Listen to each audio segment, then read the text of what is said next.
Hoje temos novamente o Fernando Ojeda connosco, agora começa a misturar os idiomas todos. Fernando vem do Departamento de Biologia da Universidade de Cádiz, para quem esteve na outra palestra também já tivemos uma pequena introdução, e tem um grupo de investigação dedicado à função, ecologia e biodiversidade em sistemas mediterrâneos, e hoje vem-nos falar, na realidade, de uma das principais áreas de investigação dele, dedicada ao Brot.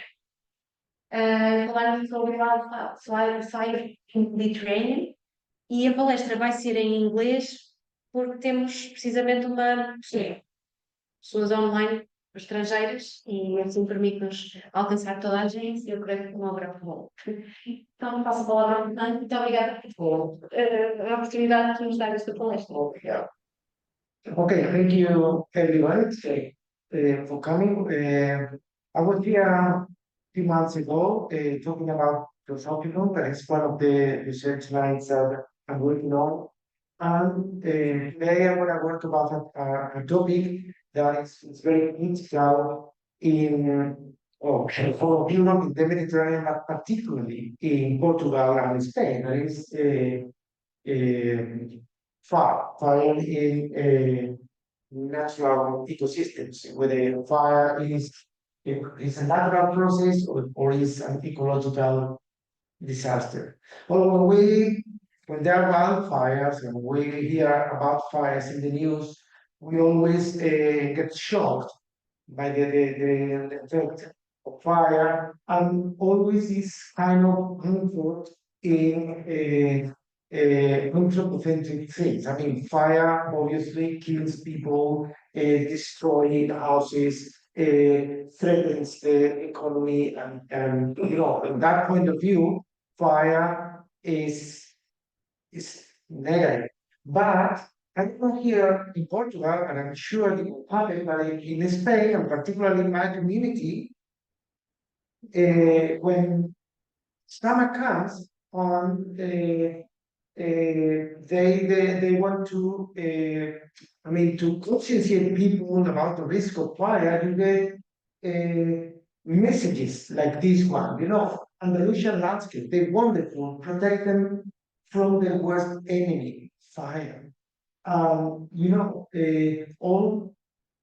is the information they put, the message is that fire is evil, and it's evil for you. We nature lovers hate fire, and if we want to protect nature, we must protect nature from its worst enemy. But all that a contrast with what science, ecology tells, what ecology is saying. That in the information with ecology, when we do research about fire, we see fire as a natural element of the system. And you get books talking about fire, journals, the role of fire in our ecosystems. For instance, you can understand the savannah, the African savannah without fire. And in our ecosystems, heathland, the Mediterranean heathland, that is the system I'm working on, that you find all the Western Iberian Peninsula, very frequent in Portugal too, is a fire-related ecosystems. Heathlands, the erythra is flammable, is pyrophilous, is nectar filled with fire. This image, fire, is part of the system, and this habitat has a very rich diversity of species. I chose all the species that you can find in heathlands here too in Portugal, and all of these species are tightly associated with fire. It's not that they resist fire, that if you take fire of the system, a lot of the species will starve. Okay, so, and the diversity of this habitat is not only plants, but it's also animals. And one of the features of the regional heathlands, particularly Mediterranean heathlands, is the flowering season. You almost all year round can find a lot of things. Now we are in autumn, the middle of autumn, and we go to the heathland, and Canuna is blooming. You get a lot of flowers, and you get a high diversity also of insect pollinators. This is a big but. One of the features of this habitat is that it's treeless. I mean, there are no trees. And I don't blame the phytozoologists themselves, but maybe the idea that managers in Europe have taken out of phytosociology, the systematic phytosociology, this idea of the climax vegetation, that everything that is not forest is a degradation state, is a zero state, zero scrub, a pre-forest state, all these names of all these adjectives that are kind of detrimental. And we live in a very tree-centric society. We tend to see that something that has no trees is basically degraded. So for a long time, a lot of these treeless ecosystems, particularly the heathlands, and I will show you that that has happened all over Spain, and I'm sure it's the same case here in Portugal, were deforested. I mean, this is useless, is what the people thought, and the idea, I don't want to be too rude on them. When I say them, I say the forestry engineers, particularly of the mid-2020, because they had a reason. They had a reason of giving productivity to the rangelands, the nature, because that coincided with the time where gas came into life, and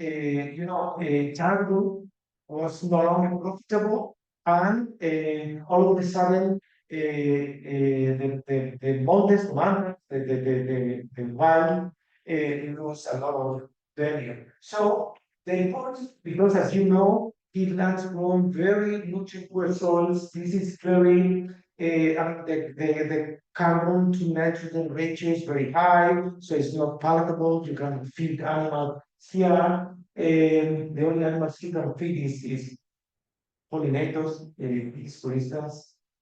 But so they put a lot of trees, and this happened all over. I would say all over Spain, but of course all over Portugal too. In this picture, in green is eucalyptus, and in blue is pine tree. This is, I'm not saying that here is only eucalyptus. It's just that the of eucalyptus on top. Okay, again, pine trees and eucalyptus all over the place. And particularly Hitler. Okay, this is in southern Galicia. It used to be a Hitler. Or pine trees. And the reason I saw this, I came a couple of years ago, I came across publications by Eduardo Rico, that is, he's a historian or historian from historian lecturer from the University of Santiago, and he was studying what they call the Patrimonio Forestal del Estado in Spain. That was a national institution that started just after the Civil War in the 40s, in the early 40s, to reconvert the heathlands and the shrublands into basically pine plantations, eucalyptus plantation. And the reason, as I said before, was to make the forest profitable and to avoid that the people moved out of the villages. I mean, I'm saying that the reasons weren't that bad. But, you know, the whole idea was take what is useless and put pine trees. Well, this is only the Spanish story about that, but I'll try to translate. So there's only some of the ideas that this Eduardo Rico took out of the reports, and they were talking about that in Extremadura, in western Spain, the soil was occupied by that dense scrubland. It was useless and had to take it. They were saying that there was an abundant cover of rock roses, heathers, arbutus, you know, all the species that had to be taken. They were taken with removal, mechanical removal, burned, and retire of all the shrubs, because the shrubs, the heathlands, were that because they could burn the found issue. So from the mid 20th century, they used the bulldozers, you know, to remove all the heavy machinery, to remove all the heathland, to plant, to put pine and eucalyptus plantations. There was a time that particularly Pinus pinaster was very profitable. Not only the wood, but particularly the resin that was used. But Pinus pinaster is fine species. Well, most of them, but particularly Pinus pinaster, is highly flammable. You know, because of the resins, it's a very flammable species. So you get this, the Rica, and then you get the planted Rica. Both ecosystems of both habitats are flammable. But compare this biomass with the biomass. If they set alight, you get either this or you get this. This is Las Urdes in Cádiz, but it could be Pedrogao, it could be any place in Portugal that burns. There is a fire so large, so big that they cannot be extinguished. You know, not even with flames, it's just very strong fires. So, I mean, you can see that the effects from one fire and the other fire might be different. So we're not talking just about fire, but about what of fire. So this is an example of acting on fire. This is a Pinus pinaster plantation in southern Spain, in Malaga, that burned in 2022. And 11 months after the fire, you get this basically nothing. The little green you see is seedlings of Pinus pinaster, you get nothing.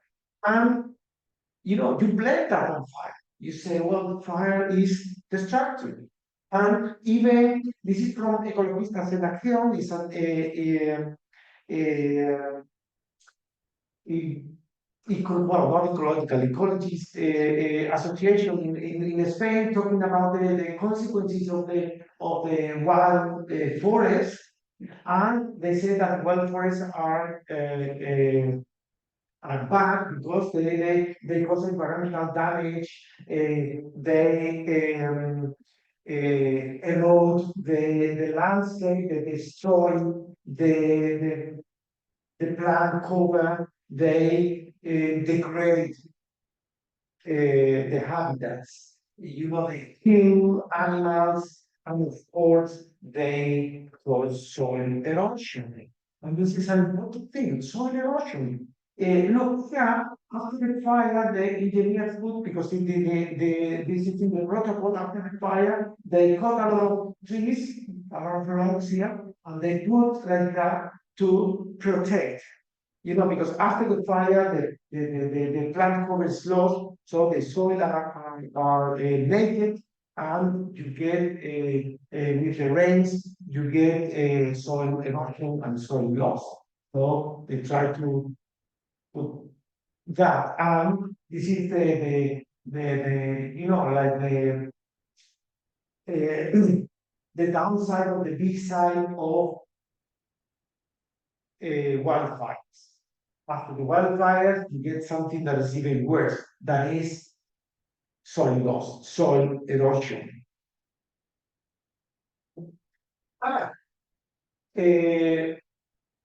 A colleague from here, from Coimbra, Adelia Nunes, I saw this paper a long time ago that was published in 2011, and she did a study on the runoff and the soil erosion of different habitats here in this area. I think. This is before fire. Fire still hasn't occurred. Well, runoff, that is the percentage of rainfall that gets out of the system, the fall that rains, and soil erosion. It's not, I mean, forget, maybe you can read the number, but you can see that here the numbers are much higher. This is 43. This is the mean value of the year 2005 to 2006, 43, 146. And this is the median value of the 2 years in 94. So, and soil erosion, 300, over 300, over 500, 400. Look, here the values here are below 2 and below 2. And here are very low. This is in green, this is a pine plantation. A forest plant, this is a pine plantation. This recovering oak is that was a kind of shrub, it's a shrubland that was regenerating after a former fire with the oak was the carbolate or the Quercus pyrenaicum. And this is a shrub, I think, dominated by legumes, I don't remember. But look at the value. So here is enough fire, and pine plantations don't hold soil, or not as much as even fallow land or pasture. You know, pasture land, just meadows.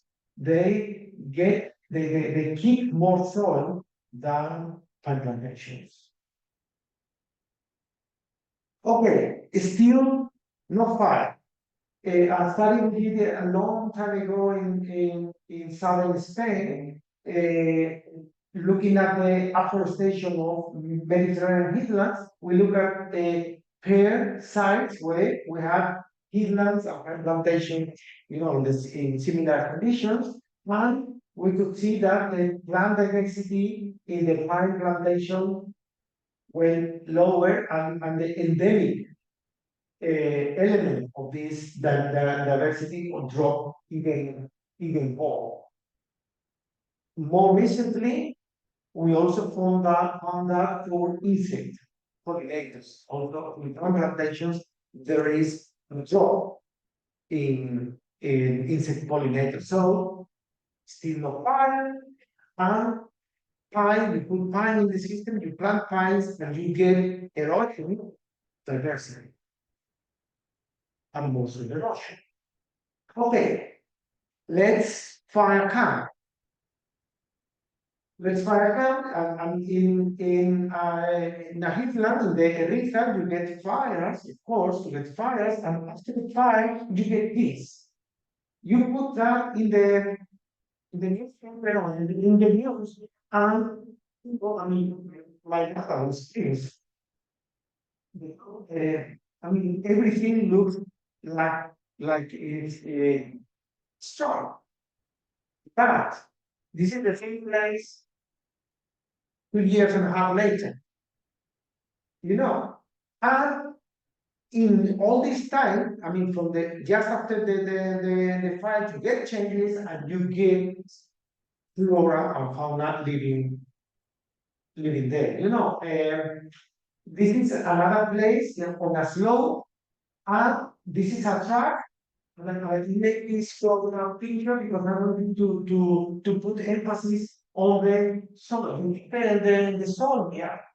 And that was in April. I mean, it rained a lot in that spring and the winter before, because that was 7 months after the fire, and there were a lot of rains, and you can see that the soil is there. Why? Because it got burned the other part. Below ground, you have this root network that keeps the soil. So you can get some after the first rains, the ashes, and you can get some runoff, but very, very little. Well, and what about diversity? That is, I mean, fire has killed, has eroded, has eliminated diversity. Well, again, this is information from the Risa patches in Cádiz province, and we sample plant diversity in several patches with different ages after fire, and from 0 to 40 years after fire. 40 years is a lot of time. There's very old Risa patches, and you could see in both cases, this is in the overall number of species. And well, this is only woody species, and number of woody endemic species, and you could see a drop. I mean, you get more species close to the fire. And the most important thing, this is very important. It's not that there are more or less species, is that there are other species. And this is key. After you get, for instance, well, of course, after the fire, the soil even, still there, you look barren, but you look closely, you take a close look of the soil, you see, seedlings, coming out already. You get some taxa that, like crocus, this crocus, that flower, species like Sophilus canica, that is a post-fire dweller that is found mostly in Eritrea, but when it's in Eritrea, it's in those in that temporal window between 0 and 4 years after the fire. You get even other not only plants, fungi. This Ascomycota pyromina onfalores only grows it feeds on charcoal after fire. It's a very original species all over the world, but only in fire places. You get, some places that I'm sure you can find too. This Silene garidana, this is an island endemic and post-fire dweller. You only can find after fire, and in a region, not in another place. So if you take fire out of the system, these species and many other may will disappear. The case of Drosophilum is not the case because Drosophilum secondarily has benefited from areas that are that they have removed the vegetation by human sources, and then you can get like permanent populations in those places. But that is a secondary habitat. The primary habitat is headlands and in the 4 first years of the fire. And of course, it's not only plants, but also animals. I mean, in plants it's more clear because plants, when they establish, they cannot run fire, animals can, but there are now papers on arthropods, birds, reptiles that associate with in fire plots diversity with the occurrence of fires, with the fire mosaics for this whole biodiversity, others with different age of fire. So fire is a kind of engine of biodiversity. So that's the contrast, what the idea society has of fire. Also at the landscape scale, fires don't burn the same. I mean, this was a fire that happened in near Tarifa, in close to the center of Gibraltar. This is a mountain range that was in 2016. That was a fire. And look, this part, this is a patch of forest. This is a hinta. This is a patch of forest, and the fire kind of jumped. It didn't burn the whole thing. And the cover, of course, that is like 6 years afterwards, is more or less similar. I put this picture because when I saw that, like 10 years earlier, I saw something similar in the Cape, in the famous, in South Africa, where also the famous is well known that is associated to fire. And you get this landscape, and you get the forest, and those forests don't burn. Why? Because this is very flammable, and then in the forest you get a species with more water, but also can be the topography, but mainly the plants are less flammable and fire jumps. So not all the areas burn the same. What happens when we remove everything and put pine trees? For whatever reason, you put pine trees, they're very flammable, and in this situation, all areas burn the same. This is, I have this picture, this is in Malaga, in Texas. This was supposed to be a river that was supposed to have like a riparian vegetation, but they removed the whole thing. It's pine trees right to where the water is, or where the water was, because pine trees also suck out a lot of water, and the whole landscape burned the same. So we're not talking, and this is the point we wanted to make. Yeah, we're not talking only about fires, but about what was before. There are countries you get.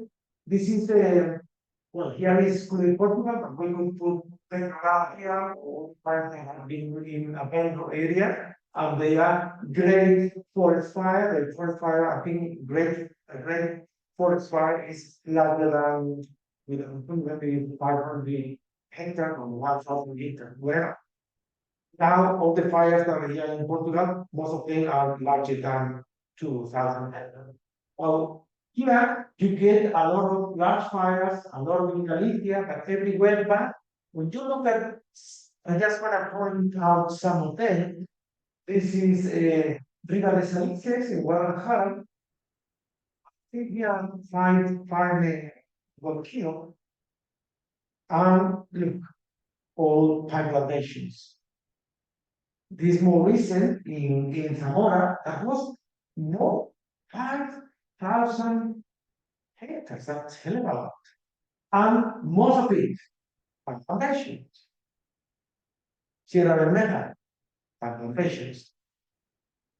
Well, when I talk to the forest engineers, and I said, well, is the pine trees, is the continuity of them, because it is very flammable. So they keep arguing that it's not the species, it's not the pine, it's the structure of the vegetation. They say that, they claim that all vegetation burns the same. We have seen that is not the case. I mean, well, they are also in the Mata Atlântica in Brazil, that they are patches that they don't burn, and they're surrounded by vegetation close to cerrado kind of vegetation that burns, and it's not that the whole thing, because it's biomass, is plant biomass burn the same. But then say, no, everything burns the same, and this is also a matter of the topography, the structure, so we must clean the forest, we must clean the landscape. I don't know if but in Spain there is a saying that I kind of hate it, that is something like fires are extinguished in winter. I don't know if you heard of that similar saying that fires happening in summer, but you must work on that, to cut everything. And I said, well, if you cut everything, even if you time the forest, you're not gonna have fires, that's for sure. But you're not gonna have anything else. I mean, if you care about biodiversity, well, so you must do, you must. So, but because it's not a matter of arguing, saying it's the pine tree, it's not the pine tree, we wanted to demonstrate or to ascertain whether the pine was the cause or not. To me, was crystal clear, but it's true that it's what I see all the big fires, and you get that most of them are pine plantations. But we chose 3 large fires, and this is our important from Irene Romero, is a PhD student mine. And we took these 3 large fires, which is, nearly 60,000 hectares, 10,000 hectares is in Sierra Leone, and in fact was almost 10,000 hectares. And there were a lot of pine plantations. We could see the different forest places. It were like pine plantations. There were other that we should were plantations, but we couldn't ascertain. How did we ascertain that they were pine plantations? Because in the satellite pictures, you could see the terrace. Can you see that? The terrace here and here there is some lines like this. Looks like a Japanese garden. Have you seen those Japanese gardens that well, all are the terrace for planting the trees that can be easily seen. So that if they have pine trees on top, then you can say that's a pine plantation for sure.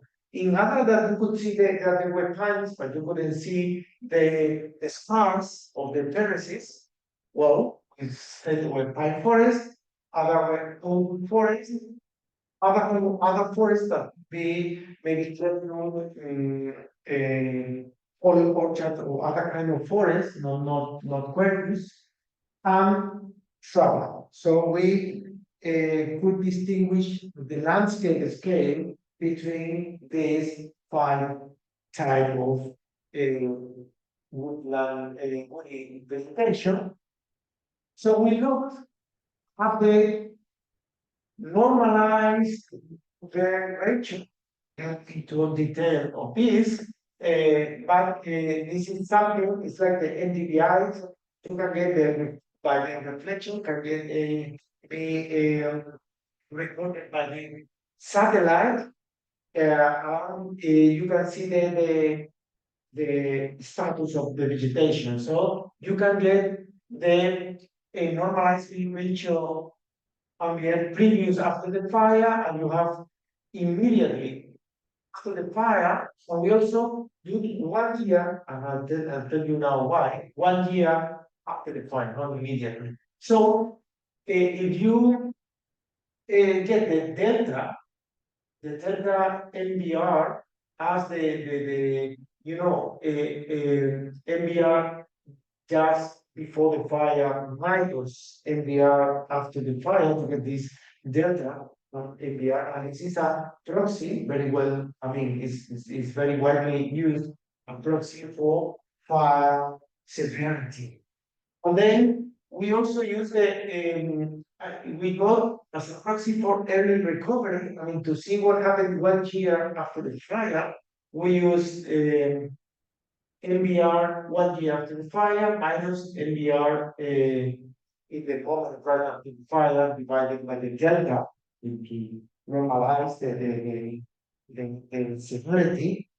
And we calculated that for all the different, 5 different vegetation types. And what we found basically is that fire severity, fire severity is what the satellite see. There was before the fire. After the fire is very black, everything burned. So the NDDR it goes very down. So the delta MBR is high. So pine plantation has the highest. Not very different from oak forest and shrubland, that are also high, but the difference are significant also in pine forest. And this is very interesting. We looked at the early recovery. What happens 1 year later, and the early recovery in pine plantations was very low. And even though severity, those are also Mediterranean vegetation is fire prone, also bears, heathlands bear.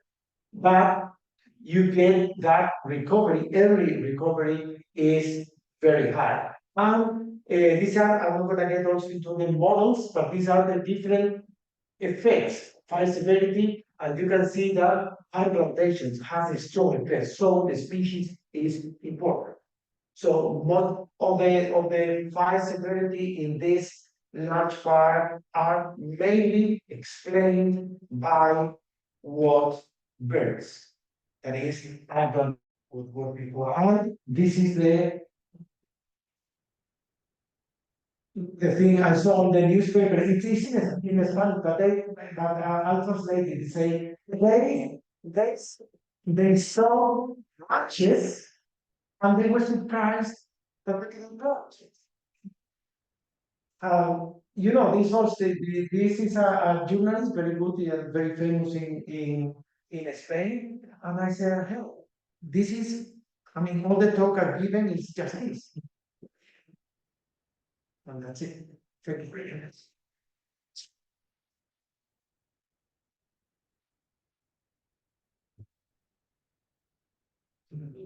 I'm sorry about the online thing. Eu acho que podemos abrir a questões. We can start with questions. I'm trying to connect home.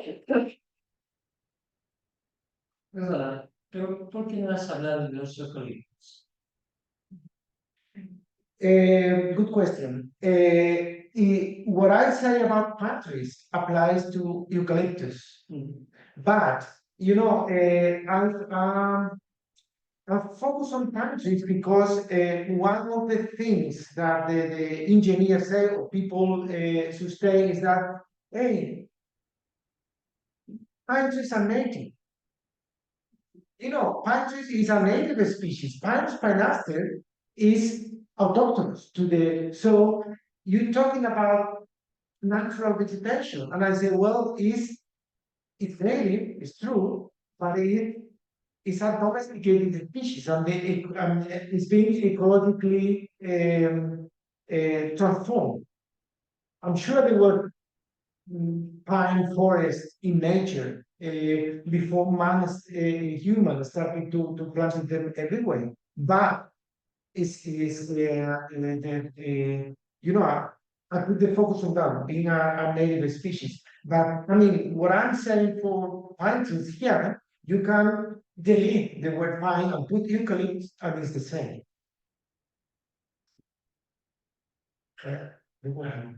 No.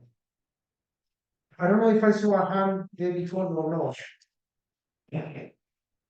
Well, this also seems more complicated than the case in Portugal, because in the end, it's the invasive species, in fact, eucalyptus, which can also be very drastic after the fire. Not only before, but also after the fire. So You know, that's a heavy problem. Yeah.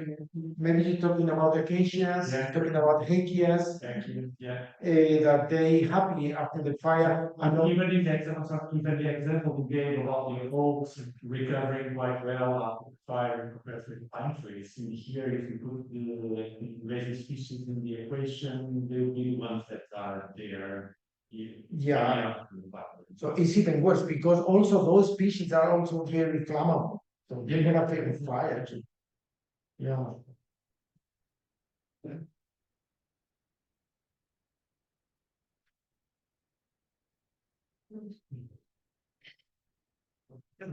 I just want to make a point because we have this fall in Portugal, which is very severe every summer. And what we see on the media is people talking about fire management or forest management rather than landscape management. So after your talk, it is very clear to me that we should be discussing landscape management. But the paper industry in Portugal, I feel that they have power to reach the media and kind of control the message. And we have researchers in Portugal that investigate about fire, forest fires. Yeah. And the message that is going through is that what you said, it doesn't matter what kind of forest we have, we will always have fire and the effects are the same. So we need to manage the forests. And so yeah. And that message permeates, you know, because I don't know if that happens in Portugal, but in Spain, I mean, I'm gonna look very anti-engineer, but to me, it's hopeless that if in Spain, if an engineer says something, I mean, it's an engineer, so it's like someone important, and you must hear him or her. Whether if you are an ecologist or biologist, I mean, you not for the message, even if you support it with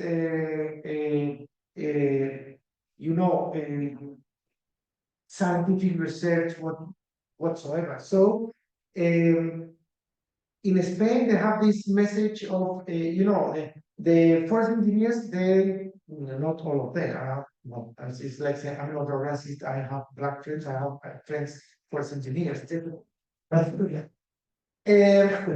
you know, the cities program, no, this plantation to protect the soils. Look what Adelia Nunes et al. Found. I mean, and they say they kind of nurse the comeback of Quercus forest. And they say, you see, there's a little Quercus coming out there before, and those are the ones you were able to remove when you planted the forest, and they see they came with all those mantras continuously, but with no data. And the problems that they get here, and they say that you must manage, you must, and then most of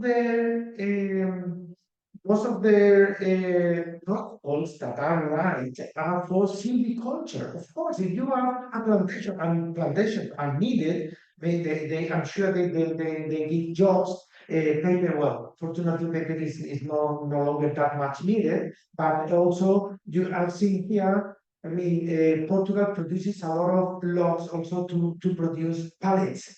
Now that we buy everything now, so pallets are needed everywhere. So and the message is that you have the plantation, of course, the plantation must be managed. You must clear, you must clear cut, you must remove, you know, to avoid continuous vegetation. But that is silviculture.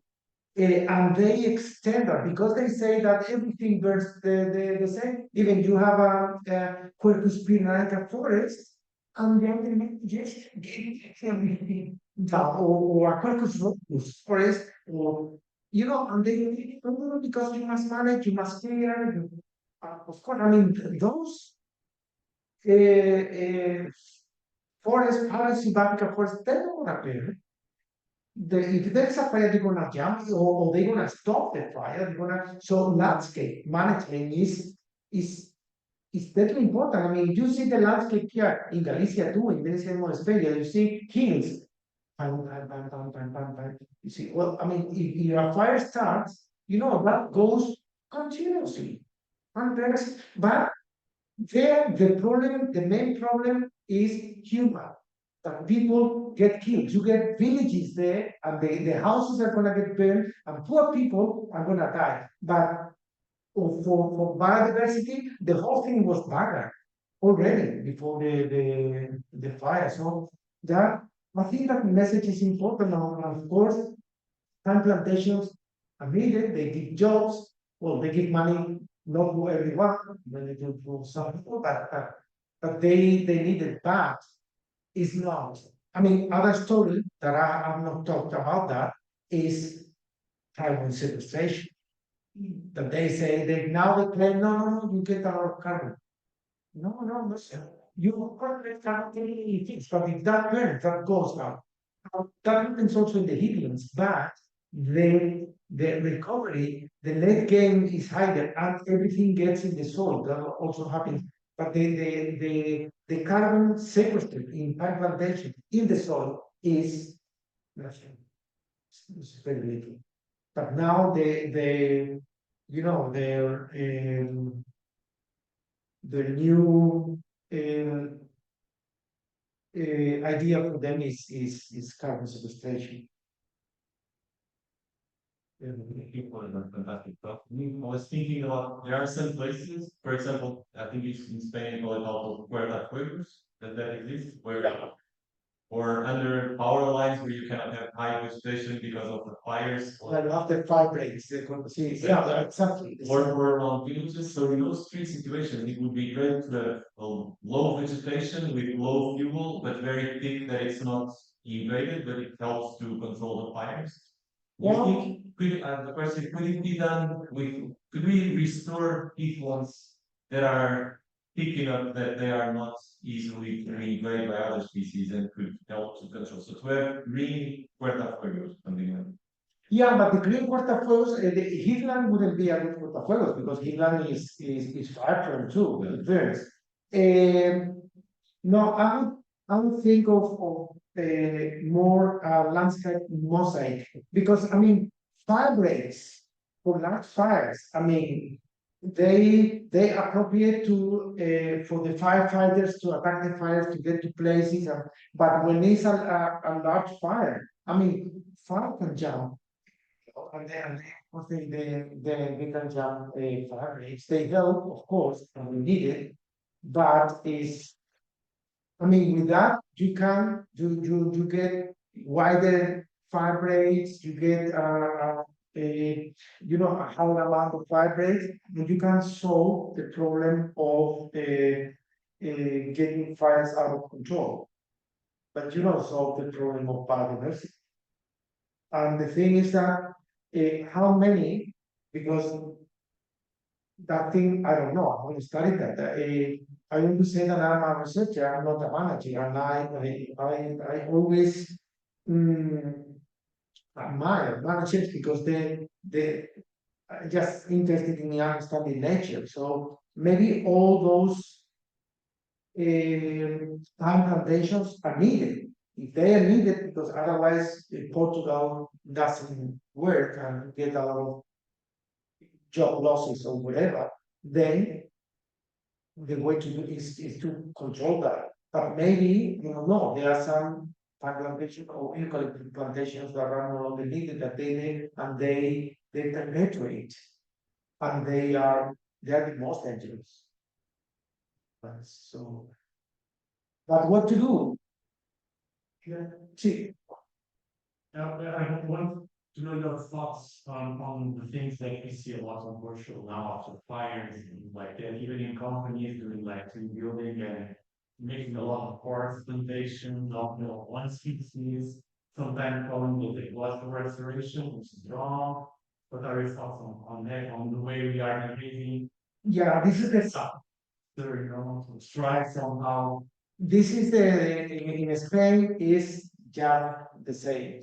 After situations like this, if you here is when you can and change. And here, in this kind of fires, of course, the word restoration is important. Then you must restore. So what to do? I mean, in the most desperate cases, they say, well, they plant pine trees again. I mean, this is a plantation, that's okay. But if you want to restore nature, then you must go and maybe the soil is gonna be damaged, maybe there are no seeds in the seed bank, and then you must bring things, you must do a restoration program. But in other areas that are not that bad, sometimes after the fire, even people with good hearts, they say, no, I want to go there and restore. I say, no, and they just said to them, no, you do nothing, you do nothing.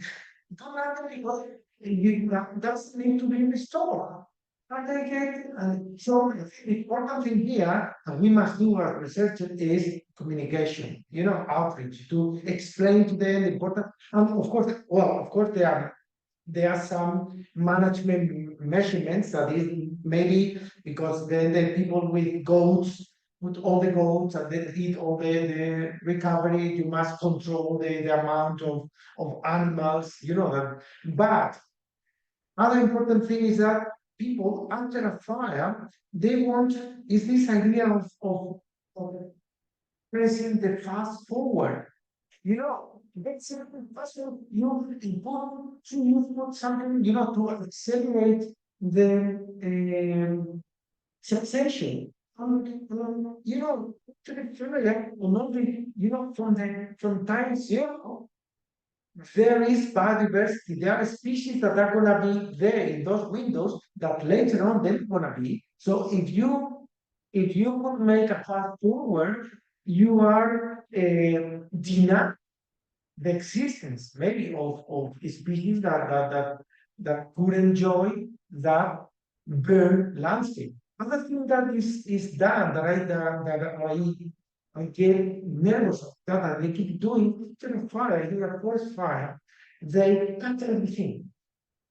No, they want to see they cut all the trees, they cut all the shrubs, and they put them. Of course, if you want to cut them because to make biomass, that's a resource, you can get something. But in the bird areas, you must leave, even though people during 4, 5 years, 6 years, 20 years are gonna see like the electricity work because they are purchase places, for instance, for birds, to get dispersal. That wood also is food for insects that feed on fungi that feed on dead.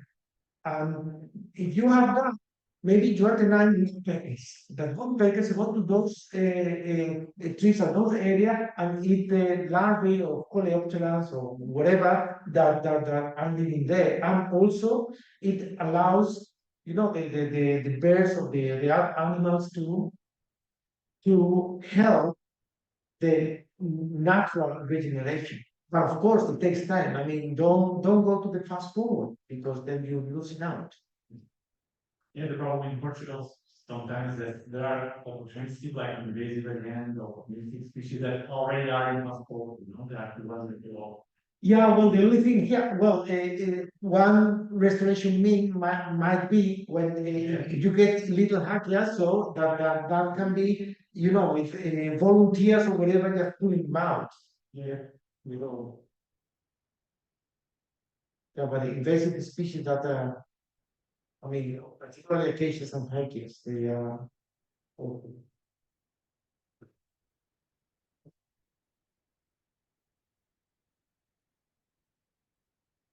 One question? Are you all happy?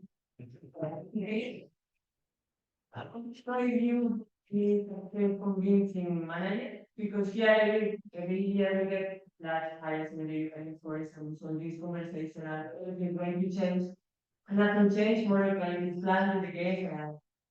So it feels like nothing can change. So I'm curious to know your opinion, to know about your experience the thing. Yeah, well, And yeah, it's hard, and also I teach in a master on nature conservation, and also tell my students that of course it's not. I mean, I'm not talking when I say when I tell them the you know that the fire is a natural process and blah blah blah. You say, well, then you would manage with fire. Would you go and do prescribed fires? Then, and my answer always is no. And no, because I'm a crow. I mean, no, because that's. I mean, this is why I admire managers because going for you know, once you understand the importance of fire in nature, you say, well, let's manage with fire, and that's very dangerous. Why? Because if you fail, and some poor people's house is burned or someone is killed, then you got a problem. But what I say is that fires are gonna happen. That's another thing because I say, well, fire are a natural event in the Mediterranean. But when you see the statistics, you say, well, 98 or 97% of fires are man-made. You know, either in purpose or accidental. And they say, well, what are you talking about? So would you just let the natural fires be? I would say, no, if I were a manager, I would stop fires. I mean, I would try because fire can kill people. But that 3-4% of natural fires, I mean, that you think is nothing, that little percentage is telling me a lot. Why? Because that means that fire can occur. And fires, if you take humans out of the system, you know, a small fire that happened here in Coimbra could burn something in southern Spain because fire can travel. Well, it can't travel anymore because we stop fire. But as I said, I wouldn't dare to manage with fire, but we say, well, because fire are going to happen because there are a lot of different sources that are going to cause fire. Now that we understand the role of nature with fire, we can manage and help to preserve biodiversity much better. And the important thing is that fire, once that everything has, you know, no one has been killed, maybe because that's another thing, fire is not the end of the world. At the beginning, you know, if we're talking about fires, but for instance, in the news that now have happened a lot, you get these tornadoes in the eastern coast of the States. You get these heavy tornadoes that you always, I'm sure you as I ask myself why these gringos put the house in the wooden house in the road in my why don't they deal with stone? But and you get those that they are a disaster.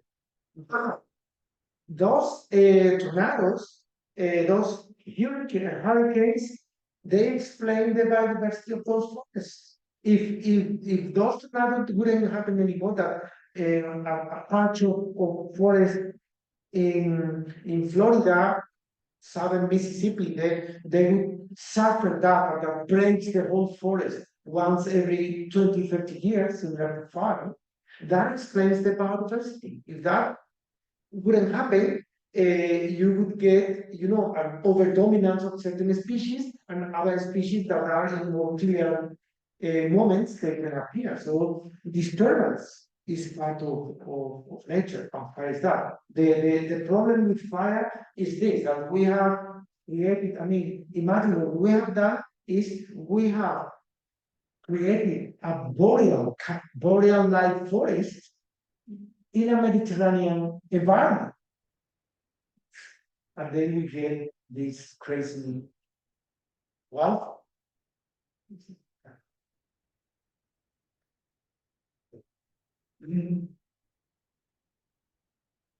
Ok. Vários. Não temos nada online. Obrigada. Já não.